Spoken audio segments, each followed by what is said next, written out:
Se entregó a Alejandro Toledo, como sabemos, a la Corte, tal como lo había ordenado el juez Hickson, para comenzar finalmente el proceso de extradición. Queremos algunas reacciones de aquellos que en su momento trabajaron muy de cerca con Alejandro Toledo. ¿Cómo no? Estamos enlazados con el exministro Juan Cheput para conversar con él. Señor Cheput, ¿cómo está? Muy buenas tardes, Lorena.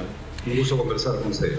Igualmente, preguntarle, a partir de todo lo que hemos conocido en los últimos años sobre las declaraciones de Barata, incluso Joseph Maiman, ¿cuál es su percepción? ¿Qué opina hoy de Alejandro Toledo Manrique?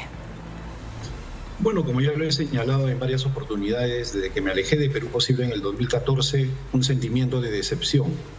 Ya hacia esos años se sabía lo de Coteva, la forma como se intentó generar un sentimiento de solidaridad a partir de decir que con dinero de una indemnización del Holocausto se habían hecho las compras, cosa que resultó falsa, y la alianza con Susana Villarán, que después el tiempo determinó que era por una cuestión corrupta, generaron un alejamiento. Pero por otro lado, considero yo que si hacemos una diferenciación entre lo que fue el gobierno de Toledo y la gran mayoría de sus funcionarios y lo que fue él como elemento de corrupción, hay una diferencia que está viendo la ciudadanía. Yo no tengo ninguna duda en señalar que esos 5 años en los cuales sus funcionarios junto con él sentaron las bases del crecimiento de nuestro país, del retorno a la institucionalidad y sobre todo una recomposición económica, hoy día son reconocidos. Otra cosa es lo que él y un pequeño entorno, compuesto en su mayoría por ciudadanos judíos, con las disculpas del caso de la comunidad, pero tengo que mencionarlo, ¿no?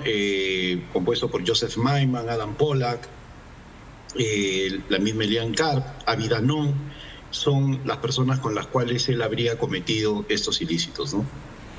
Unos ilícitos que se dieron en ese gobierno que usted bien dice, era un momento histórico para el Perú porque salíamos de los años del gobierno de Alberto Fujimori, se había dado la marcha de los 4 suyos. ¿Alguna vez usted dentro del gobierno de Alejandro Toledo percibió cosas que no le gustaron, que lo hacían anticipar lo que hoy conocemos? No, yo creo que la mayoría de funcionarios no, porque eso se manejó de una manera muy reservada. No olvidemos que esto sale a la luz recién en el 2011 y ni siquiera por investigaciones de la justicia peruana o latinoamericana. El destape es en los Estados Unidos contra Odebrecht y lo que hizo a lo largo y ancho de diversos países de América Latina. Es recién allí que se descubre esta situación. Y por otro lado, en estos momentos ya vienen siendo investigados una gran cantidad de ministros de todos los gobiernos de los últimos años, sobre todo aquellos vinculados a proinversión. Pero no, durante el gobierno de Toledo, aún más, la oposición era tan furibunda, sin comparación con, no hay punto de comparación con lo que tenemos ahora, ¿no? Yo no he visto ningún gobierno que haya sufrido tanto de una oposición feroz como la que encabezó el partido aprista y diversos medios de comunicación, que no había tiempo como para poder estar viendo si es que había algún acto de corrupción o no. En todo caso, se manejó de manera muy reservada y yo no tuve ninguna posibilidad de ver nada de eso. Claro, esa oposición feroz, en algún momento recordemos que tuvo 6% de aprobación Alejandro Toledo cuando era presidente. Se habló incluso de alguna vacancia por primera vez en esa oportunidad, pero Perú Posible tenía una mayoría, además tenía una alianza con el FIM que le aseguraba evitar esos votos que se necesitaban. Pero en todo caso, para muchos, Alejandro Toledo lo único que ha hecho es revelar su verdadero rostro, un rostro que sí se veía en ese primer gobierno, que es un falso adalid de la democracia. ¿Usted considera lo mismo? No, yo no me voy a subir al cargamontón contra Alejandro Toledo. Yo estoy en ese sentido agradecido por la oportunidad política que me dio y con la objetividad que me da la distancia y los años me ratifico en que el gobierno fue bueno. Yo he conocido a muchos ministros y muchos funcionarios, consejeros presidenciales, entre otros, que fueron personas honestas y pusieron el hombro para rescatar al país de la autocracia. Lo que él haya hecho con un entorno muy pequeño es otra cosa. Además, como tú bien recordabas, Lorena, efectivamente él llegó al 6%, pero sus ministros frisaban el 40-50% de popularidad. Y por otro lado, la gente empezó a diferenciar y se hizo común hablar de las cuerdas separadas. Por un lado va la economía, por el otro lado va la política. como consecuencia de las situaciones vergonzosas en las cuales incurría a veces Alejandro. Pero los resultados son los que mandan. 60 meses de crecimiento económico, las posibilidades de regresar al poder en el 2011 por amplio margen, el ingreso al mundo de los tratados de libre comercio, la recomposición del Estado con el sistema de pensiones, o sea, fueron logros concretos.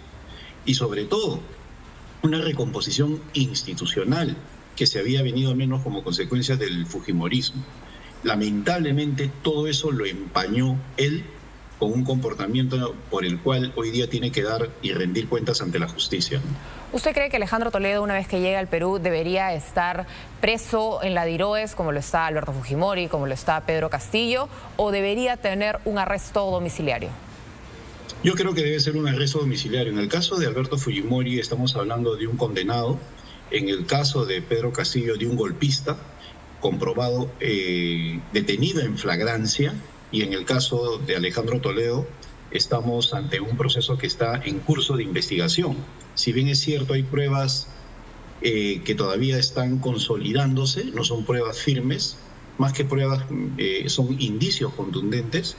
Creo yo que una vez que se desarrolle el juicio, el juez podrá determinar si le corresponde prisión domiciliaria o una prisión en algún penal que establezca la ley. Si vemos los antecedentes, Ollantumala, Nadine Heredia, Pedro Pablo Kuczynski, la misma Susana Villarán, Martín Vizcarra, vemos que se han tomado en cuenta la solidez de la carga procesal.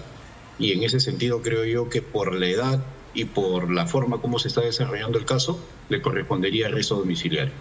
Usted que conoce de cerca a la señora Elian Karp, ¿cree que también vendrá al Perú? Debe venir, y más que de cerca, Lorena, yo me paraba peleando con ella.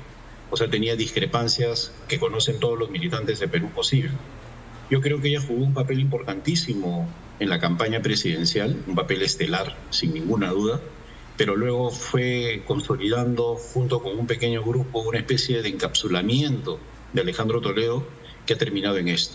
Yo sí creo que por el bien del país ella también debería venir, pero en su caso ella tiene la protección de las nacionalidades belga e israelí, y por lo tanto va a ser mucho más complicado, creo yo, la posibilidad de que venga al país. Muchísimas gracias, señor Cheput, por conversar con nosotros. Gracias. Estábamos con Cheput, exministro Alejandro Toledo, excongresista de Perú Posible también, para obtener algunas reacciones de lo que en algún momento fuera su entorno más cercano.